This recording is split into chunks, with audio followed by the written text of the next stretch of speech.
Baik, Bapak-bapak sekalian, Assalamualaikum warahmatullahi wabarakatuh. Alhamdulillah, alhamdulillahilladzi hadana li hadza wa ma kunna linahtadiya laula an hadanallah. Asyhadu an la ilaha illallah wa asyhadu anna Muhammadan abduhu wa rasuluh. Allahumma shalli ala Sayyidina Muhammad wa ala ali Sayyidina Muhammad wa ala alihi wa sahbihi ajma'in, amma ba'du. Bapak-bapak sekalian, alhamdulillah kita telah melaksanakan sholat berjamaah yang mudah-mudahan semuanya Allah berikan pahala buat kita semua. Amin ya Allah ya rabbal alamin. Kajian pada kali ini kita akan membahas tentang apa itu rizki di dalam Islam. Jadi ada beberapa ahli tafsir mengatakan bahwa rizki itu adalah seperti yang dipelopori oleh Ibnu Katsir. Jadi menurut Ibnu Katsir, orang yang beriman itu berhak mendapatkan keberkahan dari langit dan bumi. Dari langit berupa hujan, hujan dalam bentuk air, dan air adalah salah satu sumber kehidupan. Dari bumi akan tumbuh tumbuh-tumbuhan, baik dalam bentuk makanan pokok, sayuran dan sebagainya. Itu adalah berhak untuk orang-orang yang beriman. Kemudian ahli tafsir yang lain, Sayyid Qutb dalam tafsir Fi Zilalil Quran, artinya itu di bawah naungan Al-Quran, beliau berpendapat bahwa Islam itu adalah way of life. Ada solusi di setiap kesusahan di dalam ajaran Islam. Dan ketika kita keluar dari permasalahan, dari kemumetan, dari masyaqqah, itu disebut dengan rizki. Ada satu titik kebahagiaan di dalam diri kita. Kemudian juga At-Tabari, Imam At-Tabari mengatakan bahwa rizki itu adalah salah satu bentuk kasih sayang Allah terhadap hambanya. Bisa diartikan bahwa kenapa rezeki ini jauh terus, karena kita belum menggapai titik-titik cinta, titik-titik kasih sayang Allah itu terhadap diri kita. Maka berkaitan dengan nilai ubudiyah kita, baik ibadah mahdhah ataupun ghairu mahdhah, baik ibadah langsung ataupun tidak langsung. Kemudian ahli tafsir, kemudian juga dia ahli sosiologi, Ibnu Khaldun mengatakan bahwa rezeki itu adalah kekuatan manusia diberikan untuk mengolah sumber daya alam yang Allah ciptakan untuk manusia itu sendiri. Seperti bagaimana ditaklukkannya lautan untuk manusia. Jadi lautan menghasilkan ikan dan lain sebagainya, ditangkap oleh nelayan. Ini adalah poin-poin untuk menggapai rezeki itu sendiri. Kemudian ahli tafsir yang lain seperti Raghib Al-Asfahani, kemudian Hamka, itu hampir mirip. Karena rezeki ini adalah salah satu bentuk kasih sayang Allah. Atau Hamka lebih mengatakan kepada bahwa rizki bagi hambanya itu adalah bentuk kasih sayang Allah. Karena Allah ini kasihan terhadap hambanya, maka diberikanlah berbagai macam rizkinya. Kalau Bapak Quraisy Shihab mengatakan bahwa rizki itu pemberian Allah dalam bentuk material, seperti kekayaan, harta, uang, mobil, dan juga spiritual. Apa itu adalah keimanan dan kekokohan di dalam diri kita. Sampai Raghib Al-Asfahani juga sama, bahwa rezeki itu adalah salah satu bentuk karunia Allah yang diberikan karena kasih sayangnya Allah itu sendiri terhadap hambanya. Itu disebut dengan rezeki. Dan rezeki bisa dipahami dalam bentuk yang spiritual atau spiritual, bagaimana ketabahan sebuah keimanan, kekokohan, ketabahan di dalam dirinya, kesabaran, atau kebahagiaan itu sendiri adalah sebuah rizki. Dan yang kedua, rizki itu yang dalam bentuk material tadi. Maka kesimpulannya adalah dari seluruh ahli tafsir ini berkesimpulan sumber segala rezeki itu adalah Allah Subhanahu wa Ta'ala. Maka bagaimana kiat-kiat kita untuk menjemput rezeki tersebut? Nah, maka di dalam ayat Al-Quran, dan Allah tidak akan memberikan sesuatu apapun, tetapi akan bergantung kepada daya juangnya tadi. Jadi makomnya adalah makom ikhtiar tadi. Jadi kalau dalam ibadah haji ada sa'i. Sa'i diartikan sebagai lari kecil dari antara Bukit Sofa dan Marwah. Itu sa'i itu diartikan lari kecil. Tetapi sa'i di dalam ayat yang tadi adalah bersungguh-sungguh di dalam berikhtiar, memaksimalkan diri untuk menjemput karunia-karunia Allah dengan dilandasi dengan nilai-nilai ibadah. Nah, itu beberapa pengertian tentang rizki. Sekarang bagaimana tata cara untuk menjemput rezeki itu sendiri? Nah, seperti ini nih, menjemput rezeki itu. Ditusuk dulu gitu kan aquanya, baru diminum. Izin minum dulu. Ya.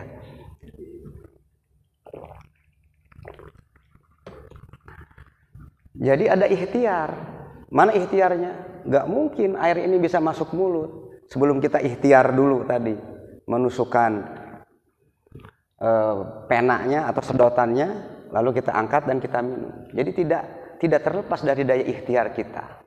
Tetapi Allah di dalam Al-Quran mengisyaratkan bahwa sesungguhnya Allah itu Dia adalah Zat yang maha pemberi rizki dan maha kuat. Nah, berarti kita pahami bahwa Allah itu adalah sumber dari segala rizki. Maka yang harus kita lakukan apa? Wa ma khalaqtul jinna wal insa illa liya'budun. Berarti kita harus bersungguh-sungguh di dalam beribadah kepada Allah dan berikhtiar. Dua-dua ini nggak bisa terpisahkan. Bagaimana beribadah kepada Allah?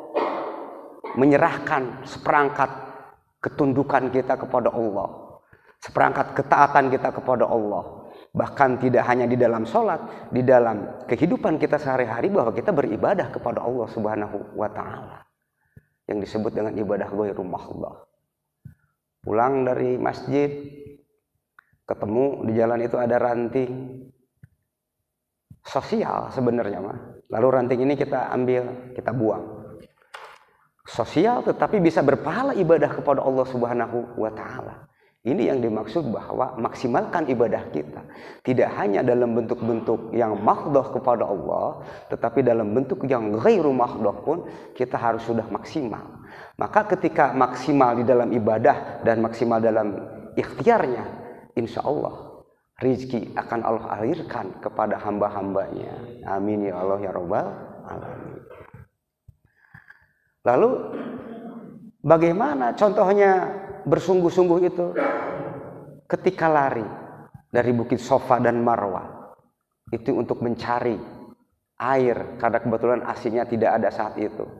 Itu terlihat saking teriknya itu seperti fata morgana. Di sana kayak seperti air datang dari Sofa ke Marwah. Ternyata nggak ada. Nengok lagi ke belakang, wah kayaknya di sana air balik terus. Setelah ikhtiar itu baru air itu nggak jauh dari mana? Air Zam-Zam itu dari dekat Nabi kita itu Nabi Ismail itu sendiri. Tetapi perlu proses kesungguhan, perlu ikhtiar. Tidak hanya berdiam diri. Setelah ikhtiar kita ternyata nggak di dalam pelarian ini, tetapi Allah hadiahkan dalam bentuk yang lain. Yang jelas ini adalah sebuah kolerasi atau gabungan keseriusan di dalam ibadah kepada Allah dan juga di dalam berikhtiar. Yang kedua, apalagi untuk mengais rezeki itu sendiri selain ibadah maksimal dan usaha yang maksimal tadi.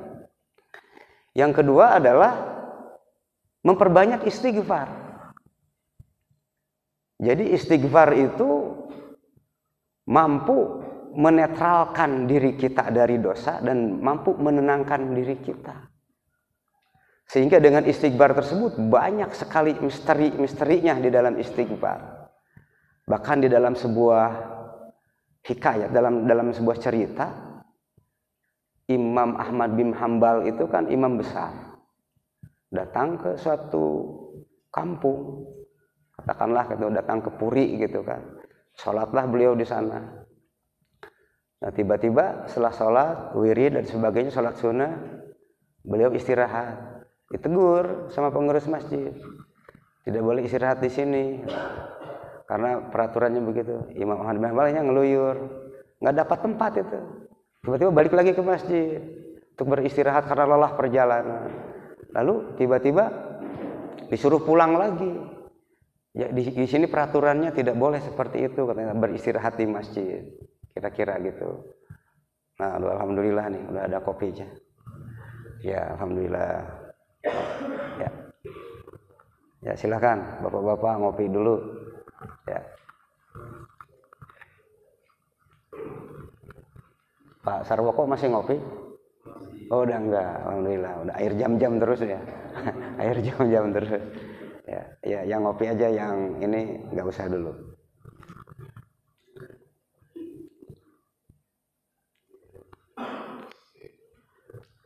Baik, kita lanjut.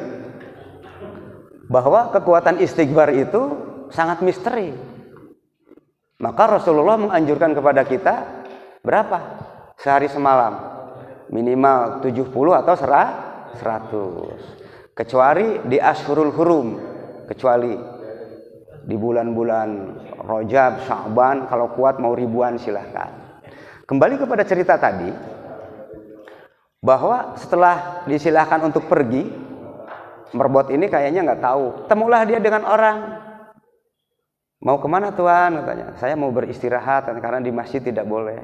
Lalu kata orang tersebut, sudah singgah di rumah saya aja. Mau nginep pun silahkan. Tahu-taunya orang yang mempersilahkan tersebut adalah seorang pengrajin kue. Tetapi ketika dia bikin adonan itu, Imam Ahmad bin Hambal ini terkejut.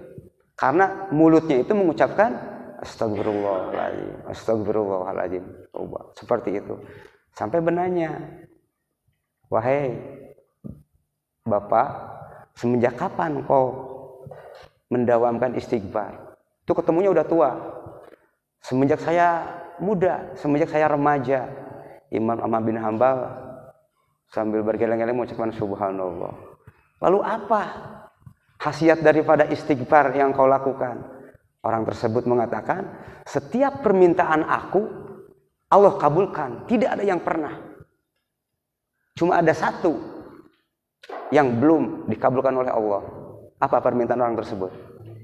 Ingin ketemu dengan Imam Ahmad bin Hambal. Imam Ahmad bin Hambal langsung tersujud di situ. Subhanallah, walhamdulillah, walayullah. Sujud kepada Allah. Ya Allah, akibat istighfar orang inilah engkau mengutus aku ke kampung ini. Akibat istighfar orang inilah aku tidak boleh istirahat di masjid. Dan akibat istighfar orang inilah engkau ya Allah mentakdirkan keinginan dia terkabul untuk bertemu dengan aku. Jadi hebatnya sebuah kekuatan istighfar. Nah permasalahannya, istighfar yang kita ucapkan masih dalam ranah-ranah mulut saja. Belum kita bisa bawa ke dalam ranah qalbu. Jadi istighfar itu bukan hanya diucapkan, tetapi kita melakukan istighfar itu sendiri. Kira-kira gitu. Nah orang ini barangkali istighfarnya bukan hanya di mulut, tetapi dalam konsep hatinya sudah oke. Sehingga segala permintaan yang dimintakannya Allah kabulkan. Bahkan ketika beliau mengatakan tinggal satu, ketemu dengan Imam Ahmad bin Hambal, ternyata dipertemukan oleh Allah Subhanahu wa ta'ala. Banyak kasusnya orang yang mendawamkan istighfar itu.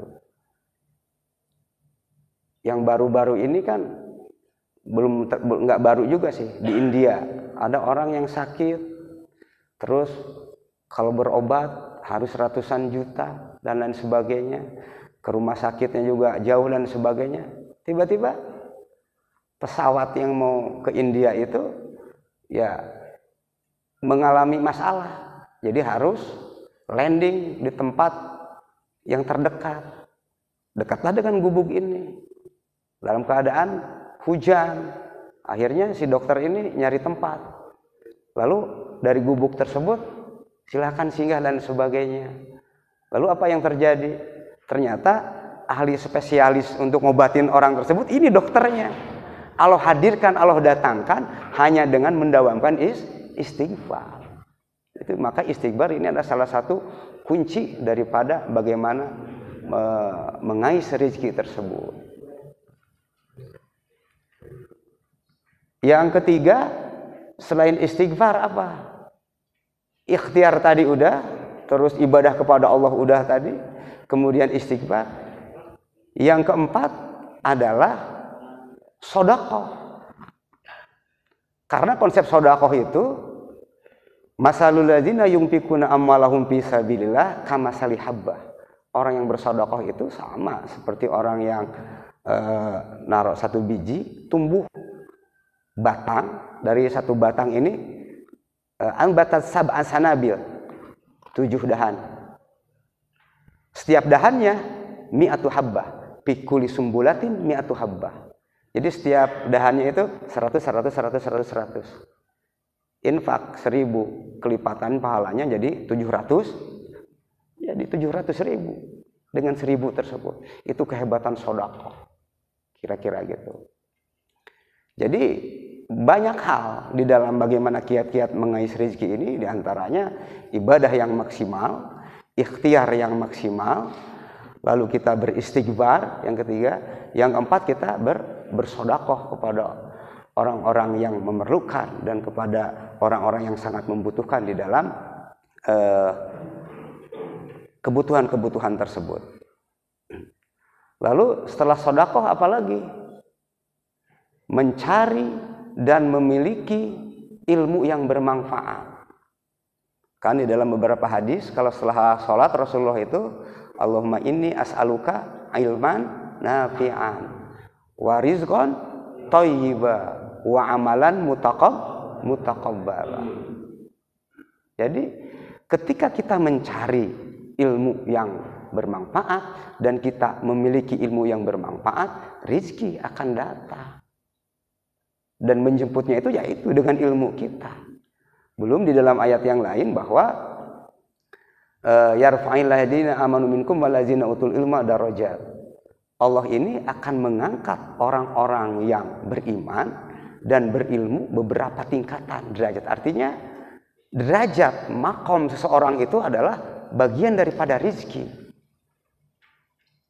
Jadi contohnya makom para aulia, rizkinya seperti itu. Mereka memiliki makom-makom yang tersendiri. Dari manakah ini? Buah daripada ikhtiar tadi dan buah dari ibadah kepada Allah yang secara maksimal. Maka kalau kita mampu merumuskan semuanya ini, bahwa sumber segala rezeki adalah Allah, maka menjemputnya adalah dengan kekuatan ibadah yang maksimal dan juga dengan sa'yan tadi, dengan kekuatan ikhtiar yang maksimal, yang enggak bertentangan dengan ajaran-ajaran atau dengan konsep-konsep Al-Quran dan hadis yang digariskan oleh baginda kita Nabi besar Muhammad Shallallahu Alaihi Wasallam. Jadi kalau dari beberapa ahli tafsir bahwa rezeki itu adalah karunia Allah, dilimpah salah satu bentuk kasih sayang Allah, berarti koreksinya adalah ketika kita rezeki masih pas-pasan saja, berarti kita belum menemukan titik kecintaan Allah terhadap diri kita. Maka perlu ada kiat-kiat bagaimana sehingga kita ini termasuk orang-orang yang dicintai oleh Allah Subhanahu wa Ta'ala. Sehingga ketika Allah cinta, maka apapun yang akan kita berikan. Contoh, kita memiliki anak, tetapi di antara anak ini ada yang nurut banget ke orang tua. Maka ketika dia minta apapun, kita mikir untuk bagaimana mengayominya. Karena anaknya nggak macam-macam, nggak neko-neko, sesuai dengan selera orang tuanya. Nah, maka ketika kita, hidup kita, gerak, derap langkah kita sesuai dengan bingkai-bingkai yang telah Allah buat, dan nggak keluar dari bingkai-bingkai itu, insya Allah kita termasuk orang-orang yang dicintai oleh Allah Subhanahu wa Ta'ala, dan akhirnya kita gampang di dalam mengais rezeki tadi. Jadi pengertian rezeki tersebut ternyata bukan hanya materi. Kebahagiaan yang ada dalam diri kita juga itu adalah rezeki. Kesenangan yang ada dalam diri kita juga adalah rezeki. Bahkan ketika menemukan solusi-solusi dari problematika yang mumat, maka itu pun juga adalah rezeki. Nah, maka seyogyanya sebagai seorang hamba Allah yang maha sumber rezeki adalah Allah, kita harus mampu membangun sebuah kemesraan, sebuah rangkulan dengan Allah Subhanahu wa Ta'ala, baik dengan ibadah kita, baik dengan tarekat kita. Dan itu harus dilatih, harus diriyadhahi. Kalau enggak tanpa latihan-latihan itu mustahil Allah mencintai kita. Maka beribadahlah kepada Allah sampai menemukan sebuah titik bahwa kita merasakan nyaman di dalam beribadah kepada Allah Subhanahu wa Ta'ala. Jadi kita ulang lagi, beberapa trik di dalam menggapai rezeki itu. Satu, cinta Allah kita gapai. Dalam ayat yang lain, qul in kuntum tuhibbunallaha fattabi'uni yuhibbukumullahu wa yaghfir lakum dzunubakum. Jadi kalau kita ingin menggapai cinta Allah, ikuti jejak Rasul, ikuti jejak baginda kita Nabi besar Muhammad SAW. Nah, ketika kita mengikuti jejak Rasulullah dan setelah distempel oleh Allah bahwa kita adalah orang yang dicintai oleh Allah, apa yang Allah firmankan? Allah akan berfirman kepada penghuni langit, wahai para malaikat, cintailah si A karena dia adalah ahli ibadah dan aku telah terlebih dahulu mencintainya. Maka cintailah orang tersebut. Maka dalam kadar hamba Allah yang dicintai seperti ini, insya Allah enggak gampang. Maksudnya enggak susah untuk mendapatkan rezeki dan sangat gampang untuk mengais berbagai rezeki. Tapi makom kita adalah makom ikhtiar. Dulu itu ada yang terkenal, Syekh Asnawi itu yang dari Banten. Itu beliau begitu mau bangun masjid itu enggak lari ke Jakarta, malah lari ke Lampung. Apa yang beliau lakukan? Berdakwah di sana. Lalu sorbannya digelar, saya mau bangun masjid dan lain sebagainya. Jamaahnya pada nyumbang. Tapi pas mau ada orang yang besoknya mau nyumbang lagi, cukup katanya. Yang penting udah menyumbang, nggak usah 2 kali. Dibawa itu. Tetapi mengapa uang yang dibawa sedikit tiba-tiba cukup buat bangun masjid? Dari mana itu? Nah, itulah orang-orang yang sudah dekat dengan Allah. Tapi ini bukan makom kita.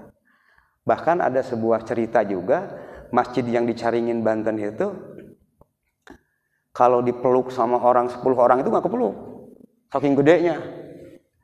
Ditebang itu udah susah. Mungkin peralatan dulu juga terbatas gitu kan. Lalu ada seseorang, hubungi aja Syekh Asnawi.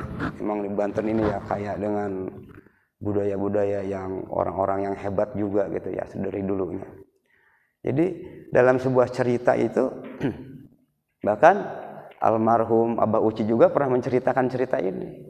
Berarti sama ini ceritanya gitu. Jadi datanglah Syekh Asnawi itu ke sana, nggak ditebang, ditepuk gini. Wahai kayu, kamu ini mau dibikin masjid, kamu harus ikhlas. Udah gitu doang. Itu pengikut-pengikutnya, Syekh begini aja. Iya udah begini aja katanya. Yuk kita pulang. Bingung. Pulang. Pas pulang di pelabuhan itu pohon udah ada. Udah duluan pohon itu. Ketimbang jamaah yang tadi dengan saya tadi. Lalu pulang. Terus gimana ini saya cara ngangkutnya?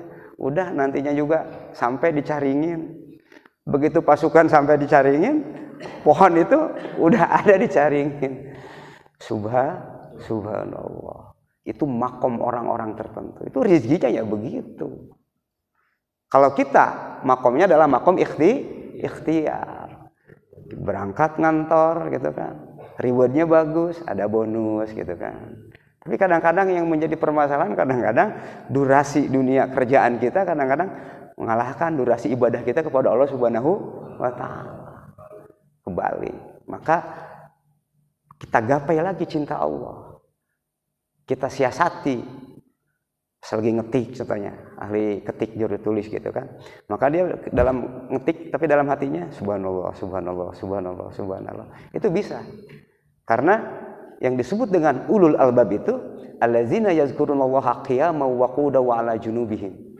Jadi orang ulul albab itu adalah orang yang zikir kepada Allah dalam keadaan berdiri, duduk dan berbaring. Artinya kita berzikir kepada Allah tidak hanya pas habis sholat. Langkah kita melangkah kemanapun kalau bisa zikir kepada Allah Subhanahu wa Ta'ala. Kecuali di tempat-tempat terlarang dan di tempat-tempat kotor. Lagi bawa motor kan bisa sebenarnya mah. Subhanallah, subhanallah, subhanallah, subhanallah. Dan itu ada kalimat-kalimat tertentu gitu. Nantilah kita pelajari. Bahkan di dalam kitab Ihya Ulumuddin sebelum subuh itu ya tadi yang Pak Agus baca. Subhanallah wa bihamdihi subhanallahil azim wa bihamdihi astaghfirullah. Baca 100 kali. Dunia akan menghampiri kita dengan kehinaannya. Maka kalau sebelum azan subuh bolehlah itu. Boleh dengan nada yang tadi subhanallah walhamdulillah wala ilaha illallah wallahu akbar. Boleh. Jadi kita dawamkan seperti itu. Itu salah satu bentuk al-baqiyah as-shalihah. Kalimat-kalimat yang bagus, kalimat-kalimat yang baik dan kalimat-kalimat yang mujarab di hadapan Allah Subhanahu wa Ta'ala. Nah, jadi memaksimalkan ibadah itu tadi tidak hanya terpaku pada sebuah tempat masjid, itu udah pasti banget kalau di masjid kita bil khudu dengan khidmat, wabil khusyu dengan kekhusyuan kita insyaallah. Dan mudah-mudahan kita refleksikan dari sholat kita yang kita lakukan ini dalam bentuk kehidupan kita sehari-hari, tapi nilainya ibadah loh gitu kira-kira. Yang tadi kan ranting, contoh ranting tadi. Ranting itu kan kita, aduh kasihan nih banyak orang yang lalu lalang sini. Ngambil ranting tersebut sosial. Tetapi pahala di hadapan Allah nggak sosial lagi. Disebut dengan pahala ibadah. Nah ini artinya kita mampu memaksimalkan di dalam beribadah kepada Allah Subhanahu wa Ta'ala. Nah dalam ikhtiar harus yang halal. Ada batasannya. Rizqan halalan thayyiba. Kira-kira gitu. Jadi hebatnya Islam itu ajarannya adalah setelah halal harus thayyibah. Satu halal itu secara hukum, thayyibah higienis secara kesehatan. Kayak saya contohnya nih, punya darah tinggi. Daging kambing halal nggak? Halal. Tapi bagi saya nggak thayyibah. Karena saya memiliki darah tinggi, harus op dong sayanya, walaupun halal. Gitu. Jadi iya. Jadi harus ada perimbangan seperti itu. Jadi rizqon halalan thayyibah. Jangan terfokus pada halal doang, tapi higienis enggak buat diri kita? Oke enggak buat diri kita? Nah itu. Nah maka di dalam sa'yan tadi, dalam berikhtiar tadi, lihat gitu kan. Mana rezeki yang halal ini kita jemput. Oh halal, thayyiban bagi kita oke gitu kan. Tapi halal enggak thayyiban boleh kita hindari juga. Karena dalam aspek kesehatan itulah hebatnya di dalam ajaran Islam dan juga di dalam mengais rezeki tadi. Selain kekuatan ibadah dan ikhtiar, yang ketiga tadi kekuatan istighfar. Mau yang pendek juga silahkan, astagfirullahaladzim gitu kan. Dan istighfar itu Rasulullah ajarkan juga kepada Aisyah, bacalah sebelum menutup hari itu, ketika kita mau tidur. Karena apa tujuannya? Biar seluruh orang yang pernah kita ketemu pada hari tadi memaafkan kita. Gitu. Salah satu metodenya itu. Ya. Jadi ibadah yang kuat, ikhtiar yang maksimal, baca istighfar itu dalam mengais rezeki kita. Kemudian apalagi? Sedekah. Setelah sedekah, memiliki dan mencari ilmu yang bermanfaat. Kira-kira gitu.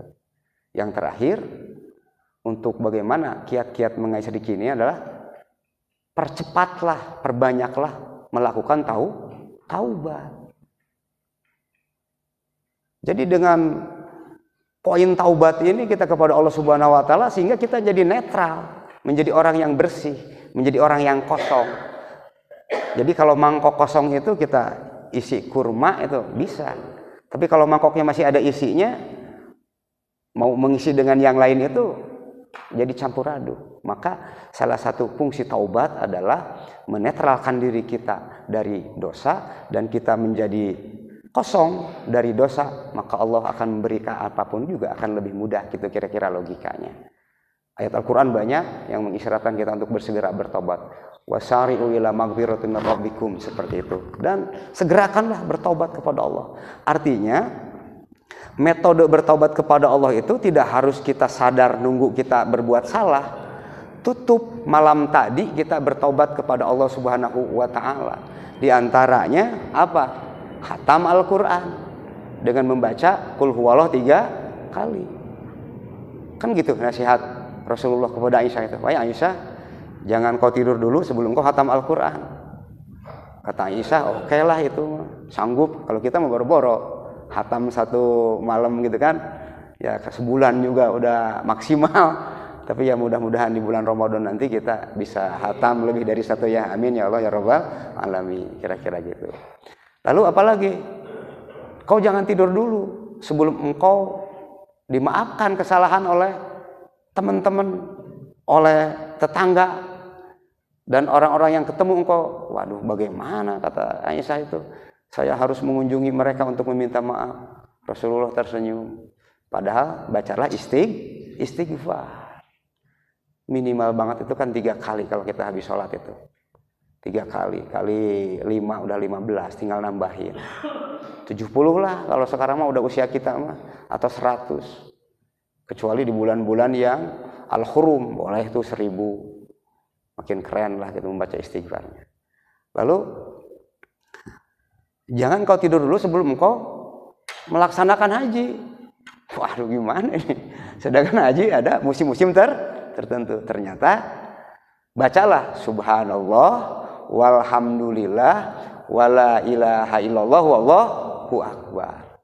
Nah, maka marilah kita amalkan ini semua sehingga sedikit demi sedikit kita akan sampai kepada sebuah titik dicintai oleh Allah Subhanahu wa taala. Amin ya Allah ya Rabbal alamin. Karena kalau sudah dicintai, rezeki akan melimpah terhadap kita.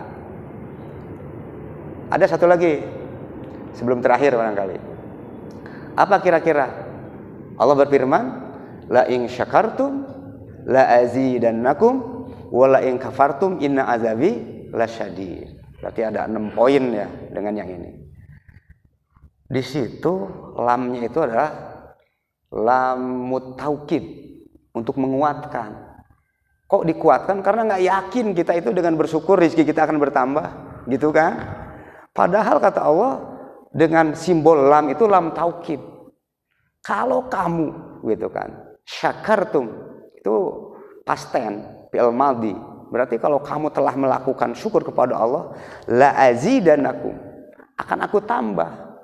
Azid itu dari zada yazid, fi'il mudhari, simple present di sini. Jadi terus menerus akan berkembang rezeki kita kalau ada rasa syukurnya. In itu kan harfus syartin, syarat. Kalau kamu ke rumah saya kasih kopi deh. Dan kopinya pasti akan dikasih dengan syarat tadi, ibaratnya begitu. Iya, kalau datang. Kalau nggak datang, kalau nggak ikhtiar, kalau nggak maksimal, nggak dikasih. Maka ayat Al-Quran tadi, la in syakartum, la-nya lamut taukid, innya adalah harfus syartin, syakartum, itu kita mampu melaksanakan syukur kepada Allah Subhanahu wa taala dalam berbagai hal. Jadi segala doa kita udah alhamdulillah aja. Diberi 50.000 alhamdulillah, diberi 100 alhamdulillah. Itu salah satu minimal bentuk-bentuk dari orang yang mengungkapkan rasa syukur dengan ucapan-ucapan alhamdulillah. Nah, jadi ada 6 poin tadi di dalam menggapai rezeki tadi, dan yang terakhir tadi adalah ini yang sering kita terlupakan. Yang terlupakannya itu adalah ketika kita bikin sebuah proyek dan itu deal, maka dalam hati kita gua gitu loh, gitu kan. Nah, ini harus entar dulu. Harusnya kalimat yang pertama adalah alhamdulillah, baru setelah itu ngobrol yang lain. Karena itu salah satu bentuk atau ajaran bagaimana kita bersyukur kepada Allah Subhanahu wa taala. Jadi dalam ayat itu ada peranan kuncinya tersebut. La in syakartum, pertama la, kedua in, ketiga syakartum, keempatnya la lagi, kelimanya baru azidanakum, akan aku tambah. Tapi kenapa pakai lamut taukid? Karena kita enggak begitu yakin dengan ungkapan syukur kita akan ditambah rezekinya. Maka sekarang harus yakin banget, ketika kita bersyukur Allah akan menambah dan menambah lagi. Maka memakai penggunaan fi'il mudhari tadi atau present tense gitu. Sementara tadi syakartum tadi ada fi'il madhi, past tense. Kalau kamu telah bersyukur kepada Allah akan aku. Kalau kamu telah datang ke rumah saya gitu kan, saya kasih kopi. Karena nggak datang nggak ada kopi. Karena nggak bersyukur nggak Allah tambah. Nah, maka mudah-mudahan kita termasuk hamba-hamba Allah yang pandai bersyukur. Allahumma ja'alna abdan syakuro. Ya Allah, jadikanlah kami semua termasuk hamba-hamba Allah yang bersyukur, pandai bersyukur, sehingga gampang banget kita untuk mendapatkan rezeki dari Allah Subhanahu wa taala. Barangkali itu aja untuk pagi ini karena banyak kesibukan. Kalau ada pertanyaan dipersilahkan. Kalau cukup ya kita dengan doa kira-kira. Diminum dulu kopinya. Assalamualaikum warahmatullahi wabarakatuh. Waalaikumsalam warahmatullahi wabarakatuh. Ada buat Bapak? Pertanyaan saya sedikit aja Pak Ustadz, simpel. Ya. Apakah sedekah bisa menambahkan rezeki, Pak? Terima kasih. Ya, baik. Ada lagi? Ya, Pak Randy silakan. Assalamualaikum warahmatullahi wabarakatuh. Waalaikumsalam warahmatullahi wabarakatuh. Untuk kita sebagai orang yang belum makomnya dekat dengan Allah, itu kadang-kadang kita gini Pak Ustadz, kalau kita nggak mencari atau kita nggak bekerja, kita nggak makan gitu. Padahal tadi kalau dari beberapa bahasan di antara kiat-kiat tadi, Allah udah jamin gitu Pak Ustadz. Ini mohon pencerahan yang seperti ini nih. Ya. Terus dan yang keduanya, dengan kata-kata mencari dan menjemput, ini kan bedanya sangat jauh. Ya. Artinya kalau kita mencari 100% belum ketemu, mungkin bisa dibilang 99. Ya. Tapi kalau menjemput udah pasti ada gitu. Ya. Mohon pencerahannya ini Pak Ustadz. Assalamualaikum warahmatullahi wabarakatuh. Waalaikumsalam warahmatullahi wabarakatuh. Baik, terima kasih kepada penanya. Apakah sedekah ini mampu menambahkan rezeki kita? Jawabannya ya. Di samping pahala yang Allah sodorkan kepada orang-orang yang ahli pemberi sedekah, apa yang kita lihat? Ketika kita menyantuni fakir miskin, katakanlah sambil kita usap kepalanya, apa yang mereka lakukan? Mereka akan berdoa kepada Allah. Orang-orang yang yatim, orang-orang yang miskin ini doanya mustajabah insya Allah. Mereka akan berdoa kepada Allah, ya Allah, mudah-mudahan rezeki orang yang dermawan ini dilipat gandakan. Amin ya Allah ya Rabbana, seperti itu kan. Jadi dengan sedekah itu selain pahala, karena itu telah digariskan, rezeki kita akan bertambah. Dari siapa? Dari doa-doa yang kita berikan terhadap mereka. Dan mereka berdoa kepada Allah itu tulus. Beda dengan kita kadang-kadang berdoa karena ingin goal proyek gitu kan, atau lain sebagainya. Nah, orang-orang yang miskin, orang-orang yang yatim piatu, doanya itu mustajabah dan mereka tulus kepada Allah. Jadi nggak sebanding dengan sodakoh kita, infak santunan yatim itu yang kita cuma 100.000, tapi doanya tulus banget kepada Allah, dan itu kadang-kadang cepat dan mustajabah. Dan itulah yang membuat orang-orang muzaki, musodik itu orang-orang yang bersodakoh tidak akan bangkrut, justru akan terakumulatif hartanya dari dorongan orang-orang yang berhak berdoa kepada Allah Subhanahu wa Ta'ala tadi. Jadi insya Allah Pak Nurul ya, maka marilah mudah-mudahan kita termasuk ahli sodakoh. Yang kedua, makom kita itu di mana? Makom ikhtiar.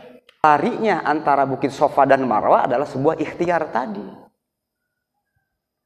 untuk menjemput gitu. Jadi ini sebenarnya mah kalau yang dilakukan oleh orang-orang yang soleh, oleh para nabi adalah sebagai contoh bagi kita aja. Nah kalau kita tidak berikhtiar, maka rezeki itu tidak akan datang. Katakanlah, kan rezeki sudah dijamin oleh Allah. Iya. Ingat, rezeki bukan hanya materi. Hari ini nggak dapat uang, nggak dapat pulus, nggak dapat hepeng, gitu kan. Tetapi hari ini kita bahagia banget, ketemu teman lama. Assalamualaikum, aduh sampai rangkulan, sampai, ya jadi mikirin hutang itu udah hilang, ya kan? Itulah sebuah kebahagiaan, itulah sebuah rizki. Nah, tadi ada keterangan batin tadi. Nah kalau untuk rizki yang materi, tetap harus kita jemput, gitu. Jemputnya dengan apa? Dengan cara ikhtiar tadi. Nah maka betul Allah telah menjamin rizki tersebut, telah menjamin, tetapi nggak bisa berpangku tangan.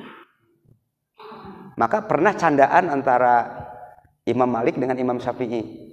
Imam Syafi'i kan muridnya Imam Malik. Kata Imam Syafi'i harus kerja katanya. Kalau kerja kita dapat rezeki. Imam Malik bercanda, enggak juga katanya. Orang nggak kerja juga asal ibadah kepada Allah datang gitu kan rezekinya. Akhirnya apa yang dilakukan Imam Syafi'i? Nanam kurma, nanam buah-buahan. Bawa Imam Syafi'i itu kan ke gurunya. Nih guru katanya, karena saya nanam ini dan ini saya dapat rezeki ini. Imam Malik senyum aja.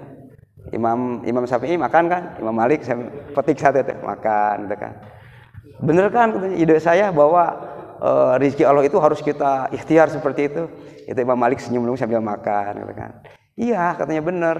Tapi benar juga katanya, nggak kemana-mana dapat rezeki. Contohnya saya katanya, gitu kan, nggak kemana-mana tapi saya dapat rezeki. Gitu. Kalau imam-imam besar itu bercandanya itu emang keren. Artinya bahwa sesuaikan dengan makom kita. Makom kita ikhtiarlah. Jadi kalau ulama-ulama dulu apa ikhtiarnya, wiridnya? Apa kita sanggup seperti ulama dulu? Berwirid dan bertarekatnya seperti itu, dan nggak bisa semua orang bisa masuk pintu itu, nggak bisa, harus kokoh dulu keimanan dalam diri kita, gitu. Jadi kalau kita mau seperti Syekh Asnawi yang tadi gitu kan, atau sesuai nggak? Syekh Asnawi itu umur 12 tahun hafal Al-Quran, belajar ke Mekah. Di Mekah itu nggak lama karena ada huru hara dan juga ada yang wafat gitu kan. Baliklah ke Banten lagi. Nah di sana itu sekitar usia pulang ke sini itu usia 18 tahun. Di sini udah mumpuni usia 18 tahun tuh. Tapi kata ulama Banten, Asnawi katanya, kan dulu masih muda banget, nggak cukup katanya. Kita harus belajar lagi karena kita untuk mengusir penjajah ini harus belajar tarekat gitu kan. Diajarinlah oleh gurunya. Setelah dites oleh gurunya, bingung gurunya nih, aduh katanya nih nggak berhasil. Apa yang salah di diri saya kata gurunya. Gurunya munajat, ya Allah datangkan guru buat Asnawi ini. Datanglah guru, ujug-ujug. Orang Timur Tengah juga, Abdul Karim namanya. Dididiklah oleh namanya guru Abdul Karim ini, Syekh Asnawi itu, cikal bakal Syekh Asnawi tersebut. Setelah lulus 3 tahun dari itu digodok terus, apa yang terjadi? Begitu keluar rumah itu udah bisa ngelihat Baitullah dibuka kasafah. Dan saya Asnawi dalam usia 21 tahun itu dulu pernah ngungsi karena dikasih tahu akan ada tsunami dulu di Banten gitu. Kan kata orang-orang di situ, wah Asnawi baru anak kemarin gitu kan dan sebagainya. Nah kira-kira gitu. Tapi memang terjadi. Maka beribadalah kepada Allah sesuai dengan makomnya. Dalam usia kita yang belum mapan, jangan dulu ke tarekoh. Karena takutnya kita tertipu. Tertipu bisa nggak kita membedakan yang datang ke kita itu benar-benar dari Allah atau jangan-jangan iblis atau jin yang menggoda kita. Nah, maka udah yang kita makom syariat di dalam beribadah. Ya kayak gini aja kita salatnya terlihat. Jangan ujuk-ujuk, wah ini mau katanya Jumatannya di Mekah gitu. Kalau ada yang gitu di Puri udah kelepak aja Pak, kelepak aja gitu. Iya. Kalau di Puri ada yang begitu, kelepak aja. Udah, iya. Dan orang-orang terdahulu juga kalau mepet waktunya. Jadi para syekh kita itu dari Nahdiyin kan berdiskusi, waduh mau Jumatan katanya nih. Sedangkan antara Mekah dengan ini kan bedanya 4 jam. Udah mau mepet nih katanya, nggak keburu deh. Nah mereka itu dengan izin Allah bisa berangkat ke sana. Tapi bukan kita makomnya, was. Kalau di Puri ada gitu kelepak udah. Karena bukan makomnya, bukan. Iya.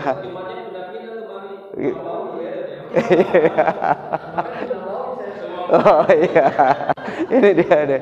Iya, Masya Allah ini ya.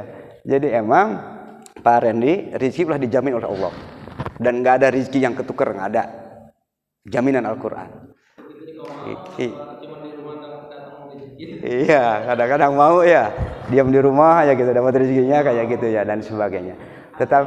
Iya. Tapi dalam menjemput tadi harus ada ikhtiar. Nah, cuma sekarang bagaimana? Ikhtiar kita kalau bisa seimbangkan antara ikhtiar kita duniawi dengan ukhrawi. Kita harus fair terhadap diri kita. Ikhtiar kita untuk duniawi itu lebih dominan ketimbang ikhtiar kita untuk ukhrawi. Ingat salah satu hadis, al-kaisu man dana nafsahu wa amila lima badal maut. Orang yang cerdas adalah orang yang mampu memanage hawa nafsu dan mengumpulkan amal-amalan untuk hari akhirat. Kira-kira gitu. Ya Pak Randy ya? Oke. Itu aja barangkali cukup ya. Ya udah jam 6, kita tutup dengan doa. Mari kita berdoa dengan khusyuk dan khudu. Baca istighfar dalam hati kita 3 kali. Astagfirullahaladzim, astagfirullahaladzim, astagfirullahaladzim. Wa'fu anna ya karim ya dzal jalali wal ikram. Allahumma shalli ala sayyidina Muhammad wa ala ali sayyidina Muhammad wa sallallahu ta'ala an kulli sahabati Rasulillah ajma'in. Walhamdulillahi rabbil alamin. Hamdan syakirin, hamdan na'imin, hamdan yuwafi ni'ma wa yukafi mazida. Ya Rabbana lakal hamdu wa lakal syukru kama yanbaghi li jalali wajhikal karim wa li 'azimi sultanik. Allahumma shalli wa sallim ala sayyidina Muhammadin karimil aba'i wal ummahat. Allahumma kfina bihalalika an haramik wa fadlika aman siwak. Allahumma anfa'na bima 'allamtana. Ya Allah, berilah manfaat atas ilmu yang kami pelajari. Wa 'allimna ma yanfa'una, dan ya Allah ajarkan kepada kami berbagai ilmu yang membawa manfaat. Warzuqna ilman yanfa'una, dan ya Allah berilah kami rezeki dengan ilmu yang bermanfaat. Rabbana atina fid dunya hasanah wa fil akhirati hasanah wa qina azabannar. Subhana rabbika rabbil izzati amma yasifun wa salamun alal mursalin walhamdulillahi rabbil alamin. Kurang lebihnya minta maaf. Assalamualaikum warahmatullahi wabarakatuh.